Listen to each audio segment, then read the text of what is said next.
Good morning, student. Today we learn our second illustration or problem of accounting for capital reconstruction. Problem already I share you with Google Classroom.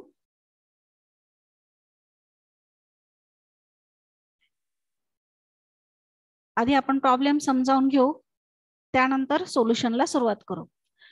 Aanchal limited present you with financial position as follows. Balance sheet दिलेले आपल्याला आंचल लिमिटेडचं 31 March 2018चं.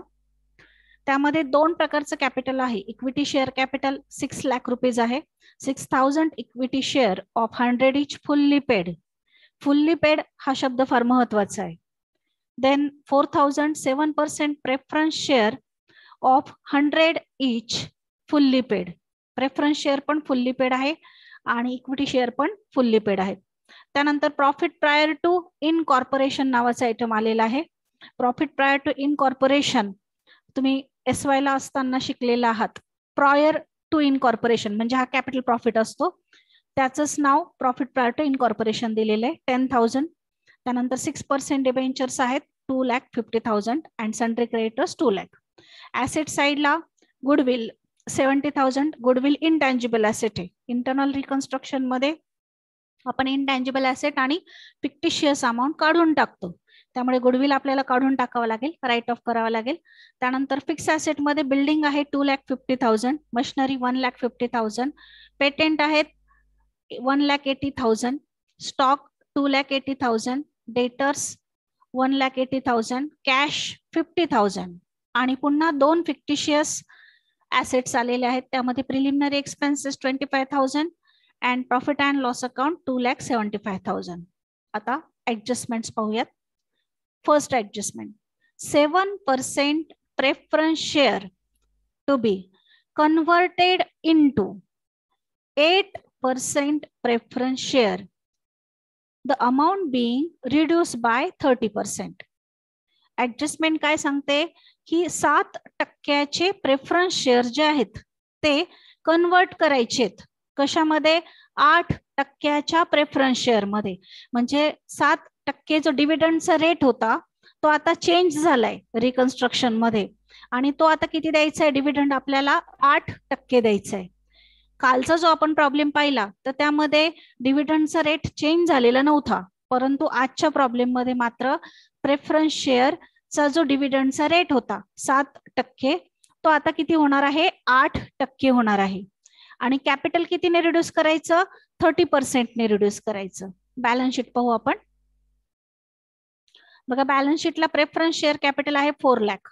4 lakhs मधून आपल्याला 30% reduce करायचं, म्हणजे 1,20,000 reduce करायचं. 1,20,000 रुपये कमी करायचे. जेवढ्याने कॅपिटल रिड्यूस होतं तेवढी अमाऊंट आपण कॅपिटल रिडक्शन अकाउंटला दाखवतो, आणि जी बॅलन्स राहील ती आपण नंतर बॅलन्स शीटला घेणार आहोत. मग 4 लाखावर 30% कॅल्क्युलेट करून 1,20,000 रुपये आपण काय करणार आहोत? प्रेफरन्स शेअर कॅपिटल रिड्यूस करणार आहोत. त्यानंतर next adjustment, equity share reduce to fully paid share of 50 each. कालची जी ऍडजस्टमेंट होती त्यामध्ये असं होतं, इक्विटी शेअर रिड्यूस ₹2.5 इच, म्हणजे 5 रुपयापर्यंत कमी करा एवढंच सांगितलं होतं. परंतु इथे काय म्हटलंय? Fully paid. ज्यावेळी फुल्ली पेड शब्द येतो त्यावेळी त्या शेअरची फेस व्हॅल्यू चेंज होते. मग जो बॅलन्स शीटला तुमचा 100 इचचा इक्विटी शेअर आहे तो आता काय होणार आहे? 50 इच होणार आहे. म्हणजे त्याची फेस व्हॅल्यूज काय होणार आहे? चेंज होणार आहे. कालचा जो आपण प्रॉब्लेम पाहिला त्यामध्ये 10 रुपयाचा शेअर होता, तो 5 रुपयापर्यंत कमी झाला, परंतु फेस व्हॅल्यू चेंज नव्हती झालेली. फेस व्हॅल्यू त्याची 10 रुपये होती. 5 रुपये फेस व्हॅल्यू झालेली नव्हती. फक्त तात्पुरत्या स्वरूपात आपण कॅपिटल रिडक्शन केलेलं होतं आपल्या बिझनेसची पोझिशन इम्प्रूव्ह करण्यासाठी, म्हणून फेस व्हॅल्यू 10 असून शेअर्सची व्हॅल्यू किती झाली होती? 5 रुपये झाली होती. परंतु आजच्या प्रॉब्लेम मध्ये मात्र त्याची फेस व्हॅल्यू चेंज होणार आहे. 100 रुपये फेस व्हॅल्यू आहे, ती किती करायची आहे? 50 रुपये करायची. फुल्ली पेड हा शब्द जर आला तर समजायचं की फेस व्हॅल्यू काय होते, चेंज होते. मग आता 50 रुपयापर्यंत कमी करायचा म्हणजेच 50 रुपयाने कमी करायचा. मग बॅलन्स शीट पाहूयात. बॅलन्स शीट मध्ये इक्विटी शेअर कॅपिटल आहे 6 लाख रुपये. 6 लाखाच्या 50% कमी करा म्हणजे 3 लाखाने कमी होईल. उरलेलं 3 लाख रुपये बॅलन्स शीटला येईल. किंवा तुम्ही 6000 गुणिले 50 केलं तरी चालेल, तेवढीच व्हॅल्यू येईल 3 लाख रुपये. मग आता जर समजा रिडक्शन अकाउंटला कालच्या प्रॉब्लेम प्रमाणेच अमाऊंट जात आहेत, मग चेंज कुठे होणार आहे? फुल्ली पेड शब्दाचा चेंज कुठे होणार, इफेक्ट कुठे होणार आहे? तर ज्यावेळी आपण जर्नल एंट्रीज पास करू त्यावेळी एंट्रीमध्ये आपल्याला थोडासा बदल करावा लागणार आहे. प्रेफरन्स शेअर कॅपिटलची एंट्री दाखवताना आणि इक्विटी शेअर कॅपिटलची एंट्री दाखवताना रिडक्शन अकाउंटवर मात्र याचा कोणताही परिणाम होणार नाही, कारण की रिडक्शन अकाउंटला आपण जेवढी अमाऊंट रिड्यूस होते तेवढीच दाखवतो फक्त. म्हणून इथे 60%चे 8% झाले, त्याचा परिणाम रिडक्शन अकाउंटवर होणार नाही. किंवा इथे 100 रुपये फुल्ली पेड होता तो 50 रुपये फुल्ली पेड झाला, त्याचा परिणाम रिडक्शन अकाउंटवर होणार नाही. रिडक्शन अकाउंटला 50 रुपयाने कमी झाला मग 50% अमाऊंट 3 लाख रुपये दाखवावी लागेल. आणि इकडे 30% ने रिड्यूस झाला मग 30% अमाऊंट 1,20,000 रुपये रिडक्शन अकाउंटला दाखवावी लागेल. बदल कुठे होणार? तर एंट्रीमध्ये बदल होणार आणि बॅलन्स शीटला लिहिताना थोडासा बदल होणार. त्यानंतर पुढची ऍडजस्टमेंट आहे बिल्डिंग अप्रिसिएटेड बाय 20%. बिल्डिंग वाढली 20%ने, ऍसेट वाढली की फायदा होतो. रिडक्शन अकाउंटच्या क्रेडिट साईडला इफेक्ट देणार आपण. बिल्डिंग आहे 2,50,000, त्यावर 20% कॅल्क्युलेट करणार आणि तेवढे आपण रिडक्शन अकाउंटच्या क्रेडिट साईडला दाखवणार आहोत. त्यानंतर डिबेंचर रिड्यूस बाय 30%. डिबेंचर आपली लायबिलिटी आहे आणि लायबिलिटी 30%ने कमी होते. लायबिलिटी कमी झाली की फायदा होतो. रिडक्शन अकाउंटच्या क्रेडिट साईडला आपण डिबेंचरवर कॅल्क्युलेट करणार 30%. 2,50,000 रुपये डिबेंचर आहे, 30% म्हणजे 75,000 होतील. 75,000 रुपये आपण रिडक्शन अकाउंटच्या क्रेडिट साईडला दाखवणार आहोत. त्यानंतर last adjustment all intangible assets and fictitious amount including patent to be return off. सर्व इंटँजिबल ऍसेट्स आणि फिक्टिशियस अमाउंट इन्क्लुडिंग पेटेंट म्हटले. पेटेंट सांगितलंय म्हणून आपण घेतोय. जर सांगितलं नसतं तर आपण आपल्याला जे इंटँजिबल ऍसेट दिसतात किंवा फिक्टिशियस अमाउंट दिसतात तेवढेच राईट ऑफ केल्या असत्या, पण पेटेंट सांगितलंय म्हणून आपण राईट ऑफ करतोय. आणि त्यापुढे आणखी अर्धी ऍडजस्टमेंट आहे. Utilize profit prior to incorporation if necessary. जर गरज पडली तर प्रॉफिट प्रायर टू इनकॉर्पोरेशन मधली काही अमाऊंट तुम्ही युटिलाइज करू शकता.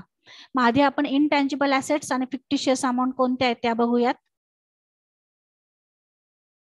बघा, गुडविल आहे, प्रिलिमिनरी एक्सपेन्सेस आणि प्रॉफिट अँड लॉस, ह्या 3 इनटँजिबल ऍसेट्स आणि फिक्टिशियस अमाऊंट आहेत. पेटेंट त्यांनी सांगितलंय म्हणून आपण राईट ऑफ करतोय. मग पेटेंट 1,80,000 रुपये पूर्ण काय करायचे? राईट ऑफ करायचे. आणि प्रॉफिट प्रायर टू इनकॉर्पोरेशन गरज पडली तर आपल्याला वापरायचे, गरज नाही पडली तर वापरायचं नाही. मग आपण प्रॉब्लेम सोडवताना आधी कॅपिटल रिडक्शन अकाउंट तयार करून घेणार आहोत. मग कॅपिटल रिडक्शन अकाउंट तयार करण्यासाठी 4 कॉलम आखा. Capital reduction account, losses to be return of amount rupees, availability of fund amount rupees. First आपण ऍडजस्टमेंट प्रमाणे एक एक अमाऊंट पोस्टिंग करणार आहोत. पहिली ऍडजस्टमेंट पहा. 7% preference share to be converted into 8%. 7% preference share 8% convert झाले, 7चे 8 झाले. त्याचा इफेक्ट आपण जर्नल एंट्री मध्ये दाखवणार आहोत. इथे काय करायचे? रिडक्शन अकाउंटला फक्त जेवढी अमाऊंट रिड्यूस झालेली आहे तिचाच इफेक्ट द्यायचा. मग 30% ने रिड्यूस झाले, 30% बॅलन्स शीट पाहायचं. बॅलन्स शीटला प्रेफरन्स कॅपिटल आहे 4 लाख. 4 lakhsवर 30% म्हणजे 1,20,000. तेवढी आपण घेणार आहोत रिडक्शन अकाउंटच्या क्रेडिट साईडला. By 7% preference share capital account amount मध्ये घ्या 1,20,000 इन ब्रॅकेट 30%.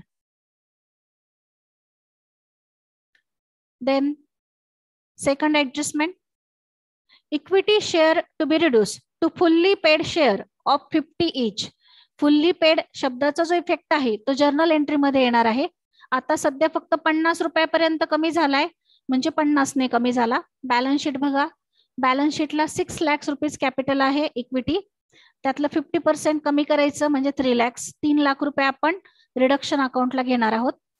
रिडक्शन अकाउंटच्या क्रेडिट साइडला by equity share capital in bracket 50% amount मध्ये 3 लाख, 3 लाख रुपये.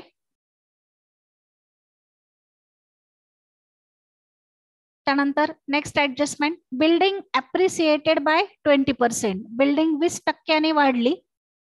बॅलन्स शीट पहा, बिल्डिंगची अमाऊंट आहे 2,50,000, 2,50,000. त्यावर 20% काढा म्हणजे 50,000 रुपये.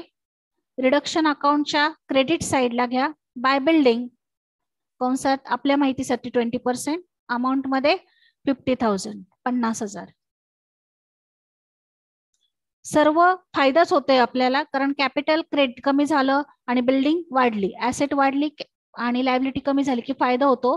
म्हणून रिडक्शन अकाउंटच्या क्रेडिट साइडला आपण इफेक्ट देतोय. त्यानंतर पुढची adjustment, debenture reduce by 30%. Debenture 30% reduce झाले. बॅलन्स शीटला डिबेंचर्स आहेत 2,50,000. 2,50,000 वर 30% म्हणजे 75,000. 75,000 ने डिबेंचर कमी झाले, फायदा झाला. रिडक्शन अकाउंटच्या क्रेडिट साइडला by 6% debenture account in bracket 30% amount मध्ये 75,000.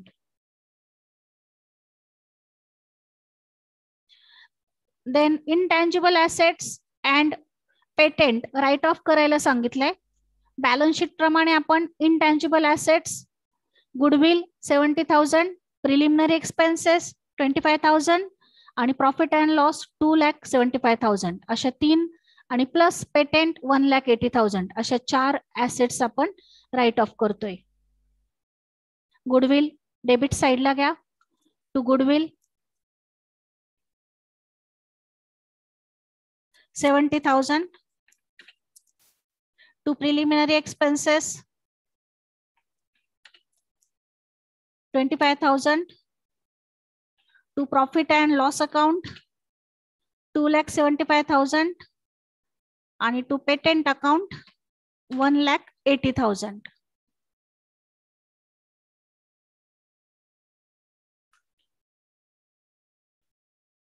इनटँजिबल ॲसेट्स राईट ऑफ केल्यानंतर कॅपिटल रिडक्शन अकाउंटची टोटल करायची.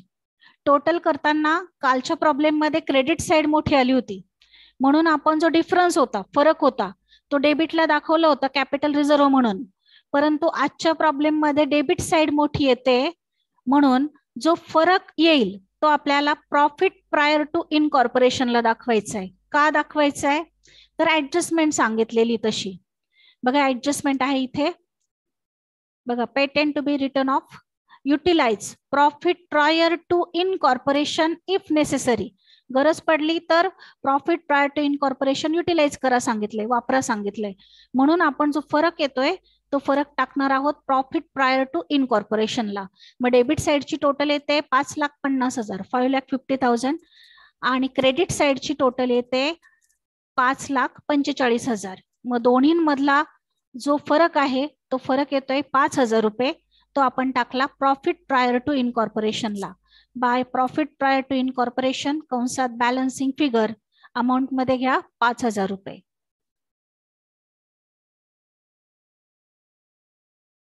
या पद्धतीने आपलं कॅपिटल रिडक्शन अकाउंट तयार झालेलं आहे. त्यानंतर पुढची स्टेप आहे, आपण जर्नल एंट्रीज करणार आहोत. जर्नल एंट्रीज करण्यासाठी क्रेडिट साइडची प्रत्येकी एक एंट्री करायची, डेबिट साइडची सर्व मिळून एक एंट्री करायची. 1, 2, 3, 4, बॅलन्सची एक 5 आणि ही एक 6, अशा 6 एंट्र्या होतील. जर्नल एंट्रीज महत्वाच्या आहेत, कारण की इथे प्रेफरन्स शेअरचा रेट चेंज झालाय आणि इक्विटी शेअर्स शब्दापुढे फुल्ली पेड शब्द आलाय. त्यामुळे जर्नल एंट्रीज कालच्या प्रॉब्लेम पेक्षा थोड्याशा वेगळ्या पद्धतीने आपण आज करणार आहोत.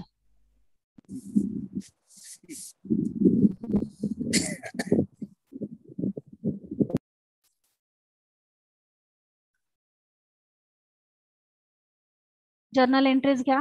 In the books of Anchal limited journal entries. बघा फर्स्ट ऍडजस्टमेंट जे आहे, first adjustment preference share to be converted into 8% preference share and amount being reduce by 30%. 7% preference share 8% झाला आणि अमाऊंट 30% रिड्यूस झाली. मग आपण एंट्री करताना काय एंट्री करणार आहोत, तर 7%चा 8% झाला म्हणजे पूर्ण रेट चेंज झालाय डिव्हिडंडचा. म्हणून कॅपिटलला डेबिट देताना पूर्ण अमाऊंटला डेबिट द्यायचं. कालच्या प्रॉब्लेम मध्ये आपण फक्त जेवढी अमाऊंट रिड्यूस झाली होती तेवढ्याच अमाऊंटला डेबिट दिलं होतं आणि कॅपिटल रिडक्शनला क्रेडिट दिलं होतं. पण आज आपण पूर्ण कॅपिटलला डेबिट देणार आहोत. का, तर आपल्याला 7%चा रेट किती दाखवायचा आहे, आता 8% दाखवायचा आहे. म्हणून पूर्ण कॅपिटलला डेबिट द्या. 7% capital preference share capital account debit 4 lakh.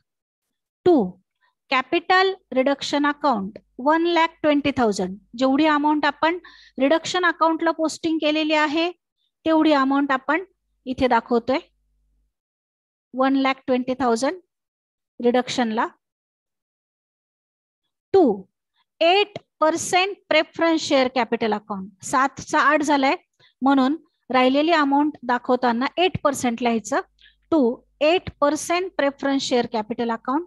उरलेली अमाऊंट 4 लाखातून 1,20,000 कमी करून शिल्लक राहिलेली अमाऊंट 2,80,000. 2,80,000. नॅरेशन घ्या. Being preference share reduce by 30% converted into 8%. ही झाली पहिली एंट्री. पहिल्या ऍडजस्टमेंट नुसार 7%चा प्रेफरन्स शेअर 8% झाला म्हणून आपण पूर्ण कॅपिटलला डेबिट दिलं. जेवढी अमाऊंट रिड्यूस झाली तेवढं रिडक्शनला क्रेडिट दिलं आणि उरलेली अमाऊंट 8% प्रेफरन्स शेअर कॅपिटल म्हणून दाखवली 2,80,000. Then second entry equity share capital 50 each fully paid amount झालेली. ज्यावेळी फुल्ली पेड शब्द येतो त्यावेळी सुद्धा आपण एंट्री करताना पूर्ण कॅपिटलला डेबिट देणार आहोत. म्हणून एंट्री घ्या. इक्विटी शेअर कॅपिटल कंसात 100 म्हणा कारण की जुनी फेस व्हॅल्यू 100 होती म्हणून ब्रॅकेटमध्ये 100.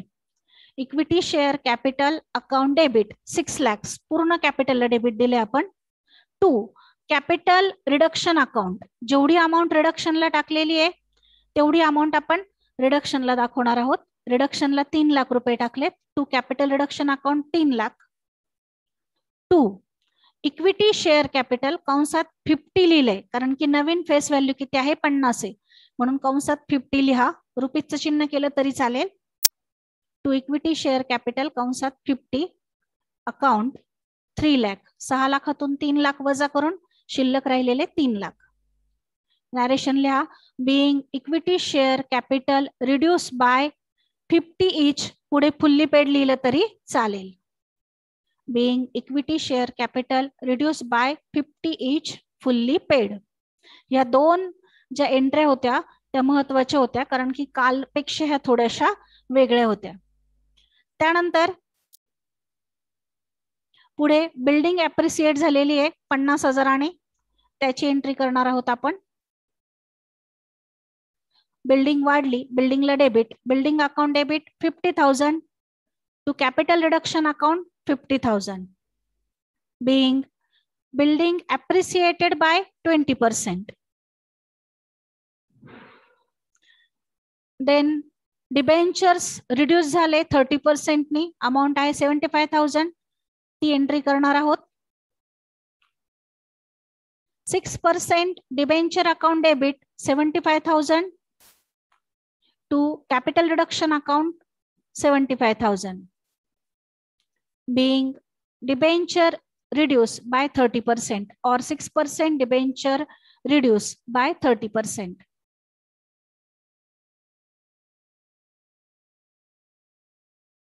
ही जी बॅलन्सची एंट्री आहे ती आपण शक्यतो शेवटी करतो त्यामुळे आधी डेबिटची एंट्री करून मग बॅलन्सची एंट्री करूयात. डेबिट साइडची एंट्री.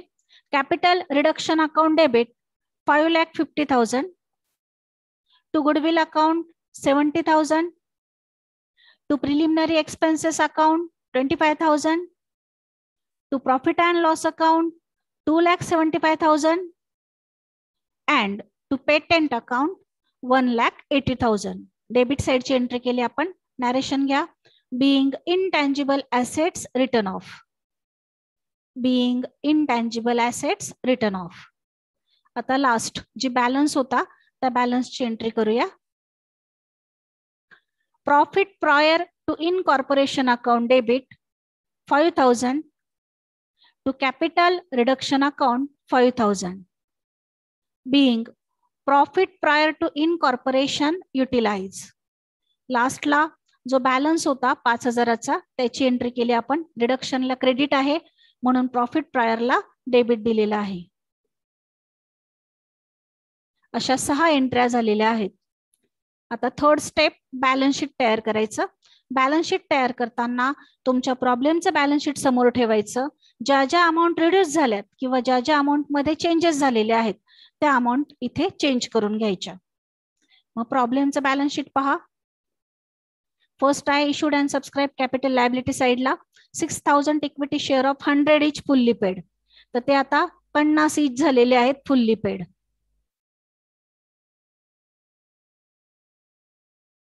त्यानुसार घ्या. आधी प्रेफरन्स शेअर कॅपिटल लिहिलंय मी. शेअर कॅपिटल 4,000 7च्या ऐवजी आता इथे 8 झालेत. 4,000 8% प्रेफरन्स शेअर ऑफ. आधीचा 100 होता तो 30% रिड्यूस झालेला आहे. बघा आधीचा 100 होता तो 30% रिड्यूस झाला म्हणजे 70 झाले आता.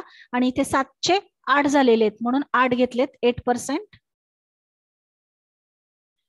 4,000 8% preference share of 70 each amount मध्ये 2,80,000. ऑलरेडी आपण जर्नल एंट्री करताना हे कॅल्क्युलेशन केलेलं आहे.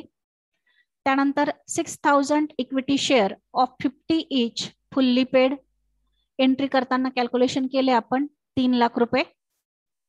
त्यानंतर 6% डिबेंचर 30% कमी झालेला आहे. रिड्यूस करून जी अमाऊंट शिल्लक आहे ती आपण इथे लिहिलेली आहे 1,75,000 1,75,000. त्यानंतर profit prior to incorporation balance शीटला बघा किती होता 10,000 होता. त्यातला 5,000 युटिलाइज केला वापरला. किंवा एंट्री करताना आपण जर लायबिलिटीला डेबिट दिलं तर तेवढ्याने लायबिलिटी कमी होते म्हणून 5,000 कमी करून 10,000तून शिल्लक राहिलेले 5,000 रुपये आपण बॅलन्स शीटला घेतले. क्रेडिटर्सवर कोणती ऍडजस्टमेंट नव्हती त्यामुळे क्रेडिटर्स आहे तेवढेच घेतले 2 लाख रुपये. लायबिलिटी साइड तयार झाली. प्रेफरन्स शेअर कॅपिटल 7चं 8 झालं म्हणून इथे 8 केलं.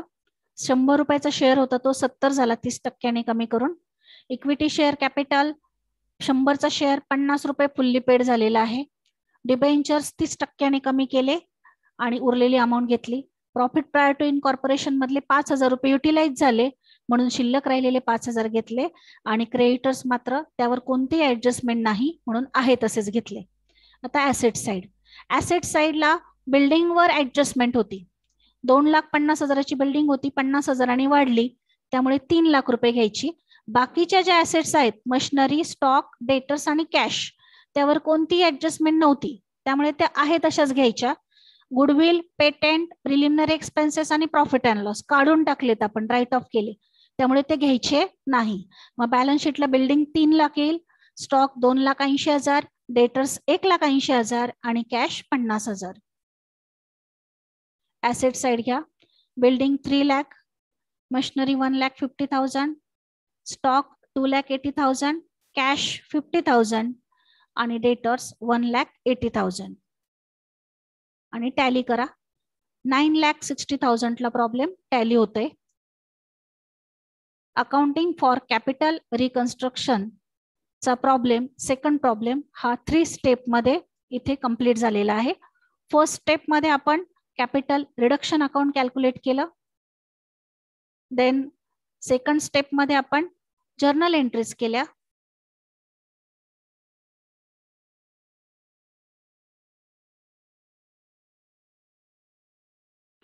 आणि थर्ड स्टेप मध्ये रिवाइज्ड बॅलन्स शीट तयार केलं. इथे आपला second problem accounting for capital रिकन्स्ट्रक्शनचा कंप्लीट झालेला आहे. थँक्यू.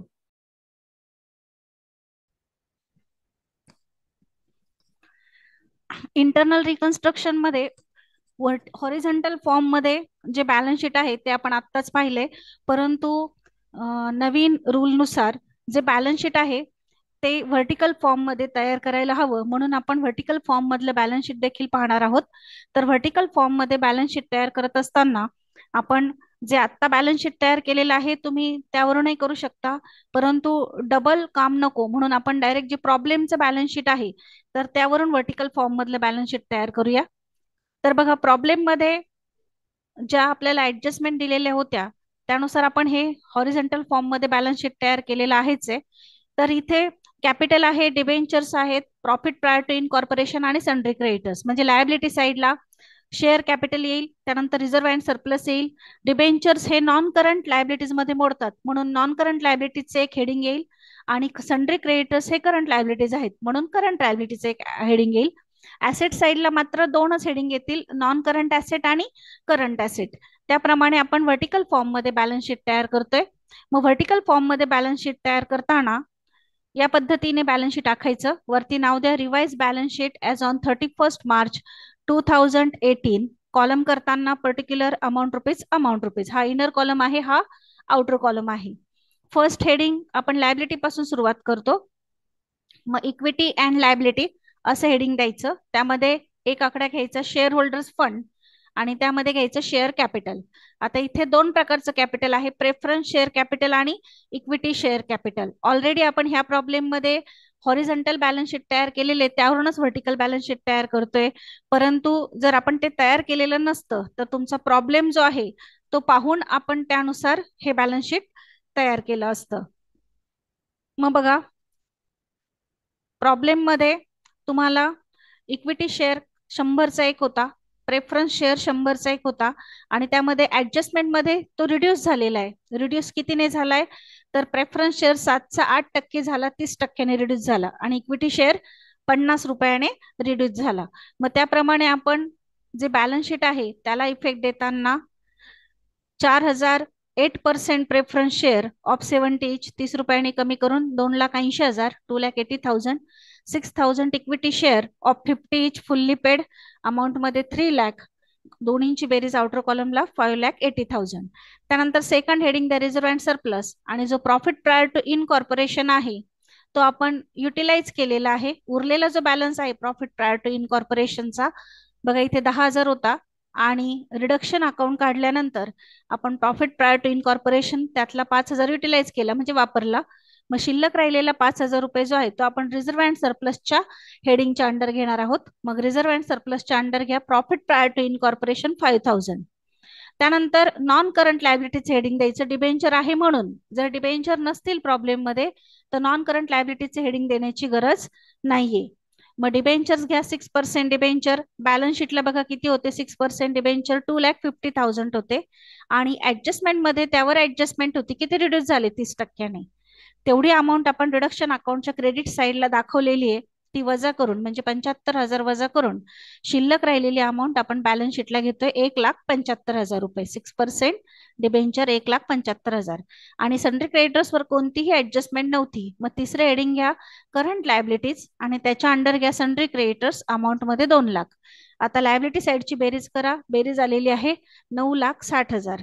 ऍसेट साईडला आपण फक्त 2 सेक्शन करणार आहोत, नॉन करंट ऍसेट आणि करंट ऍसेट. बॅलन्स शीटकडे या. बॅलन्स शीटला बघा गुडविल काढून टाकले आपण. मग नॉन करंट ऍसेट मध्ये आहे बिल्डिंग मशिनरी, आणि करंट ऍसेट मध्ये आहे स्टॉक डेटर्स कॅश, कारण की preliminary expenses profit and loss patent आपण काढून टाकलेले. आता यावर जे ऍडजस्टमेंट होत्या त्यानुसार आपण बिल्डिंग 50,000 वाढलेली आहे, ऍप्रिसिएट झालेली आहे, त्यामुळे बिल्डिंगचे 50,000 रुपये वाढवून घेणार आहोत. बाकीच्या कोणत्याही ऍसेटवर ऍडजस्टमेंट नाहीये त्यामुळे त्यांच्या किमती आहे तशाच घ्यायच्या. मग बाकीच्या ऍसेट आहे तशाच किमती घेणार आपण, बिल्डिंग मशिनरी स्टॉक आणि डेटर्स आणि कॅश एवढ्यांचा इफेक्ट आपण बॅलन्स शीटला देतोय. ऑलरेडी आपण हॉरिझॉन्टल फॉर्म मध्ये बॅलन्स शीट केलेले आहे, परंतु आता आपण व्हर्टिकल फॉर्म मध्ये बॅलन्स शीट करतोय. मग नॉन करंट ऍसेट मध्ये घ्या बिल्डिंग 3 लाख रुपये 50,000 वाढलेली आहे, 2,50,000 होती ती 50,000 वाढली 3 लाख. मशिनरी 1,50,000 बेरीज आउटरला 4,50,000. त्यानंतर करंट ऍसेट मध्ये घ्या स्टॉक 2,80,000, कॅश 50,000 आणि डेटर्स 1,80,000. त्यावर कोणतीही ऍडजस्टमेंट नव्हती म्हणून त्यांच्या किमती आहे तशाच घेतल्या. बेरीज आउटरला 5,10,000 आणि ऍसेट साईडची पण टॅली टोटल आलेली आहे 9,60,000. आपण आधी हॉरिझॉन्टल फॉर्म मधलं बॅलन्स शीट पाहिलं होतं, परंतु नवीन नियमानुसार जे बॅलन्स शीट आहे ते व्हर्टिकल फॉर्म मध्ये पाहिजे, म्हणून आपण या पद्धतीने व्हर्टिकल फॉर्म मध्ये देखील बॅलन्स शीट तयार केलेले आहे. तुम्ही परीक्षेला मात्र दोन्ही पैकी एकच करायचं आहे, फक्त व्हर्टिकल फॉर्म मधलं करायचं आहे. परंतु मी अगोदर लेक्चर घेताना तुम्हाला हॉरिझॉन्टल शिकवलेलं होतं म्हणून त्यामध्येच हे व्हर्टिकल फॉर्म मधलं बॅलन्स शीट ऍड केलेलं आहे. पण एक्झामला मात्र तुम्ही फक्त व्हर्टिकल फॉर्म मधलं बॅलन्स शीट तयार करा. थँक्यू.